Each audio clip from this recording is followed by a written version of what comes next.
मित्रांनो, आज मला डिजिटल क्रिएटर अवॉर्ड भेटला आणि हे सगळं शक्य झाले तुमच्या प्रेमामुळे आणि तुमच्या विश्वासामुळे. त्यासाठीच आज सकाळी कवठे महांकाळमधून निघलोय सांगलीसाठी आणि सांगलीमध्ये पोहोचल्यावर पहिल्यांदा आमच्या लोकेशनवरती पोहोचलो. मंदिराच्या बाहेर पोहोचले आणि हे सभागृह आहे, ह्याच्या आतमध्ये चाललोय आता.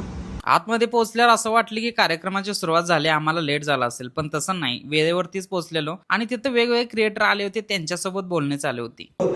जिथं जाईल तिथं आपल्याला एक बॅकबोन असतो, म्हणजे एक सपोर्ट असतोय की आपण स्वतः बोलू शकतो. एक स्टेज असते आपल्याकडे, एक पॉवर आपल्याकडे मिळते की आपण काहीतरी बोलू शकतोय, लोकांपर्यंत चांगला संदेश पोहोचवू शकतोय. आणि थोड्याच वेळात तिथे युवराज आदित्य राज्य पटवर्धन सुद्धा आले आणि त्यानंतर दीप प्रज्वलन करून थोड्याच वेळात कार्यक्रमाची सुरुवात पण झाली. आणि मित्रांनो, खरं सांगतो, जेव्हा माझं नाव पुकारलं गेलं तर एवढाच धडधड वाजायला लागलं छातीत, काय सांगू. एवढी भारी फिलिंग मला आजपर्यंत आली नव्हती. आणि मोटिवेशन तर काय एक नंबरच. आणि शेवटला सगळे क्रिएटर सुद्धा होते, त्यांच्यासोबत बोललो, भेटलो, फोटो काढले, लय भारी वाटलं. ते तुम्हाला पुढच्या व्हिडिओमध्ये सांगतो. हा व्हिडिओ जरा गडबडीत बनवलाय, रात्रीचे 3 वाजलेत, पण उद्याचा व्हिडिओ एकदम खतरनाक असणार आहे, त्यामध्ये फॉलो करून जावा. चला भेटूया उद्या नवीन ब्लॉग मध्ये. तोपर्यंत जय हिंद, जय कवठे महांकाळ.